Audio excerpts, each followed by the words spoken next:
Indian education system 100 ವರ್ಷದ ಹಳೆಯ ಪುಸ್ತಕವಿದ್ದಂತೆ.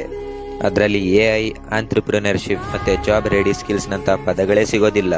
ಆದ್ರೆ 12ನೇ ಶತಮಾನದ ಕವಿತೆಗಳಂತೂ ಖಂಡಿತ ಸಿಗ್ತವೆ. ಇಲ್ಲಿ ಡಿಗ್ರಿ ಏನೋ ಸಿಗುತ್ತೆ, ಆದ್ರೆ ಜಗತ್ತಿಗೆ ಯೂಸ್ ಆಗುವಂತದ್ದಲ್ಲ. ಪ್ರತಿ ವರ್ಷ 40 ಲಕ್ಷಕ್ಕಿಂತ ಹೆಚ್ಚು ಜನ ಗ್ರಾಜುಯೇಟ್ ಆಗ್ತಾರೆ. ಅದರಲ್ಲಿ 80% ಜನಕ್ಕೆ ಜಾಬೇ ಸಿಗೋದಿಲ್ಲ.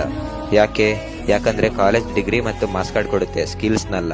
ಇಂಡಿಯಾದಲ್ಲಿ ಪ್ರತಿ ವರ್ಷ 1.5 ಮಿಲಿಯನ್ ಇಂಜಿನಿಯರ್ಸ್ ಪಾಸ್ ಆಗ್ತಾರೆ, ಆದರೆ ಕೆಲಸ ಸಿಗೋದು ಮಾತ್ರ 2.5 ಲಕ್ಷ ಜನಕ್ಕೆ. 15 ಲಕ್ಷ ವರ್ಸಸ್ 2.5 ಲಕ್ಷ. ಇದು ಜೂಜಾಟವಲ್ಲ, ಒಂದು ವ್ಯವಸ್ಥೆಯ ವಿಫಲತೆ. ಇವತ್ತು ಯಾವ ಸ್ಕಿಲ್ಗಳು ಮಕ್ಕಳಿಗೆ ಬೇಕೋ ಅದು ಸ್ಕೂಲಲ್ಲೂ ಸಿಗ್ತಿಲ್ಲ, ಕಾಲೇಜಲ್ಲೂ ಸಿಗ್ತಿಲ್ಲ. ಪ್ರೆಸೆಂಟೇಷನ್ ಸ್ಕಿಲ್ ಇಲ್ಲ, ಕಮ್ಯುನಿಕೇಶನ್ ಇಲ್ಲ, ಬಿಸ್ನೆಸ್ ಅಂಡರ್ಸ್ಟ್ಯಾಂಡಿಂಗ್ ಇಲ್ಲ, ರಿಯಲ್ ವರ್ಲ್ಡ್ ಪ್ರಾಬ್ಲಮ್ ಸಾಲ್ವಿಂಗ್ ಕೂಡ ಇಲ್ಲ. ಮತ್ತೆ ಸೊಲ್ಯೂಷನ್ ಏನು? ಔಟ್ಡೇಟೆಡ್ ಸ್ಕಿಲ್ಸ್ ನ ತೆಗೆದಾಕಿ AI, modern tools, life skills ನ ಇಂಟ್ರೊಡ್ಯೂಸ್ ಮಾಡಿ, ಎಕ್ಸಾಮ್ ಬೇಸ್ಡ್ ಸಿಸ್ಟಮ್ ನ ತೆಗೆದಾಕಿ, ಪ್ರಾಕ್ಟಿಕಲ್ ಲರ್ನಿಂಗ್ ನ ಜಾಸ್ತಿ ಮಾಡಿ. ಮುಖ್ಯವಾಗಿ ಮಕ್ಕಳಿಗೆ ಅವರ ಡಿಗ್ರಿಯಿಂದ ಅಲ್ಲ, ಸ್ಕಿಲ್ಸ್ ಗಳಿಂದ ಜಡ್ಜ್ ಮಾಡಿ. ಎಲ್ಲಾ ಮಕ್ಕಳು ಟಾಪರ್ ಆಗಕ್ಕಾಗಲ್ಲ, ಆದ್ರೆ ಎಲ್ಲಾ ಮಕ್ಕಳ ಹತ್ರ ಒಂದು ಯೂನಿಕ್ ಸ್ಕಿಲ್ ಇರುತ್ತೆ.